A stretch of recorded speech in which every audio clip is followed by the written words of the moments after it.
You mentioned the organization, and we're talking about leadership, not just on the floor and the players. Within a basketball franchise, the players, they're accountable to each other, to the coach reports to the GM reports to ownership. Let's look at leadership from both the players' perspective and the organization. So to help us with that, please welcome the president and the controlling owner of the Los Angeles Lakers, Jeanie Buss.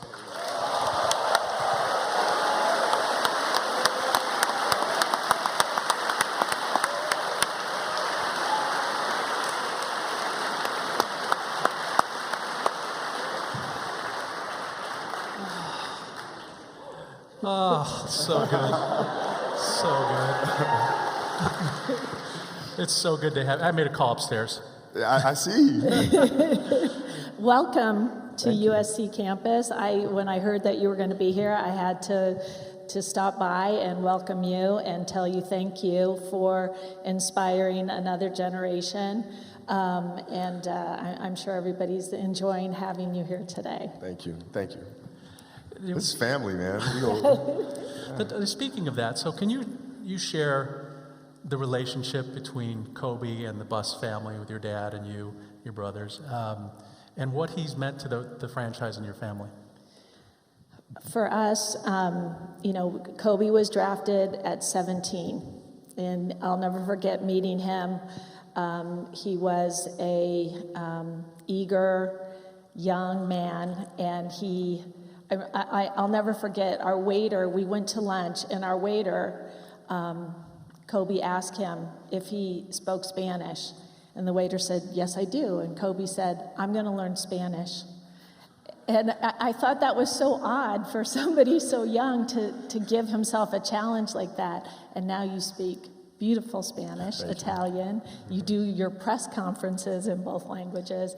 So, the idea that we had a franchise player in this young kid was a gift for our family, and the idea that you have been a Laker for 20 years throughout your entire career, that meant a lot to my father, Dr. Buss, that you were a Laker for life, and you were. Thank you. You always will.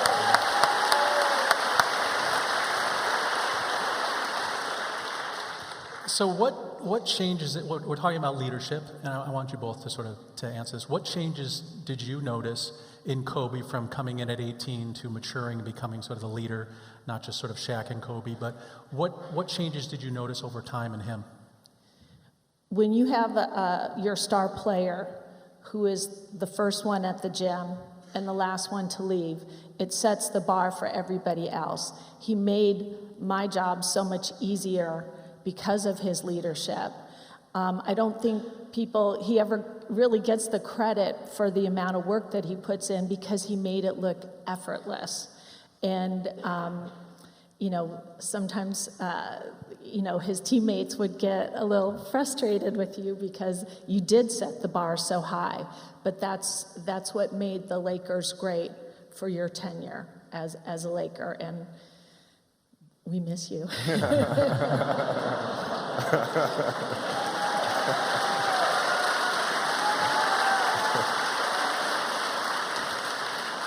In most, as Kobe said, the Lakers play for world championships. They don't play for division championships or conference championships. They play to win it all. And from 1997, when Kobe came in the league, through 2012, the Lakers were in the playoffs all but 1 year. The last few years of Kobe's run, they were a young team and they were out of playoff contention. How does your attitude and leadership deal with changing goals? I know it's good to say that you want to win the championship every year, but it probably wasn't really a realistic one. So how do you adjust? How do you adjust as the team leader? And then what conversations does ownership have with the coaches and teams about rebuilding? Jeanie is so sweet that she saw me work so hard for so many years. And the last few years, her and Rob, who was at the time my agent, called me and said, "Listen, we are so sorry for what happened to this team. We're sorry that we don't have," seriously, it's like we're sorry we don't have a team around you that can contend for a championship. I mean, so we can make a few calls and get you on a contending team if that's something, because we just feel horrible about seeing you going out there and struggle. Remember this? And I sat there and I listened. I said, we've known each other for a very long time. Now I'm questioning myself because I'm wondering what about me makes you think I would jump ship? We don't do that. Because we don't do that. we couldn't take losing and how angry you would get. I know. That's probably what it is. We were scared. Yeah, I flipped a few tables. Maybe more than a few tables. It's like that Kobe face. I felt bad for Mitch. Well, not really. A little bit.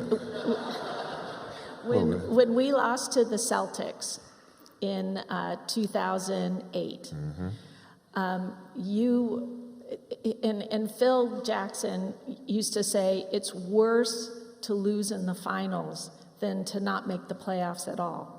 And losing, especially to the Celtics, was that much more difficult. But you just took that right from the court and went to the Olympics and led the team to a gold medal. So you took that, and then you were on a mission to get back into the finals and win, and you did. And like, but we played. But to me, it's fan. Like it's not like the Lakers. I've been a Laker fan since 5 years old, man. I know the Laker history all the way from Minneapolis all the way to where it is today, right? So it's in my blood, and this family, her father, believing in me and standing by me and all sorts of stuff. Like I'm not gonna go anywhere. Like this is home to me. We work through this stuff together, and like as a leader, you gotta be able to take the good with the bad, man. You can't just because the ship's sinking, all of a sudden I'm gonna jump off and swim to another ship like that. You don't do that. Right? If you can win championships in front of everybody, then you could miss the playoffs in front of everybody. You got to be able to take both sides of it.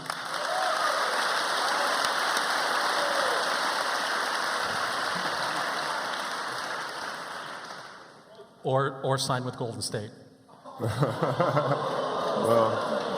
But they weren't losing. It's the opposite view. It's the Yeah. opposite view. And no, it's hard. It's hard to stay. It is hard. And that's why in the jersey retirement ceremony, I talked about that. It might have been easier for you to leave, and you didn't. And that, Yeah. If you're doing something that's so easy, man, you might want to reconsider what you're doing. Like I can't. Durant's been a friend of mine for a very, very long time. Yeah, he's been a friend of mine for a long time. So has LeBron and all those guys. Would I make the same decision? No. But that's their decision. That's their choice. I would have stayed, but it is what it is. Yeah, people have to do what's right for them. It's not a judgment. It's just a fact. So it is. It is. It is what it is. So, Jeanie, you mentioned the retirement ceremony, and it was unique, one, because it came very early. He'd only been retired for a year. As people know, Kobe switched numbers from 8 to 24 during his career. Why did you decide to retire 2 jerseys in both numbers? Well, that was kind of a debate that we had internally, and really, the whole idea of retiring a number for a player is that no one else can ever wear that number again, because you will always think of the former player great in that number. And so we knew that no one was ever going to wear 8 or 24 for the Los Angeles Lakers ever again. But if you took the body of work of Kobe wearing number 8 and Kobe wearing number 24, both of those players would qualify to be on the wall, and he just happened to be one who had such an amazing career. He deserved to be up there twice.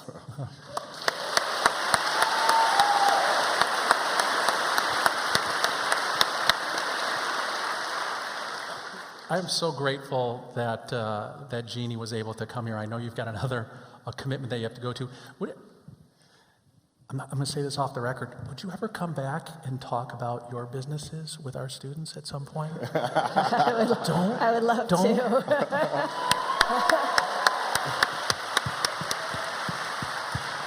Let's thank Jeanie Buss for coming by. Thank you so much. Thank you so much. Jeanie Buss.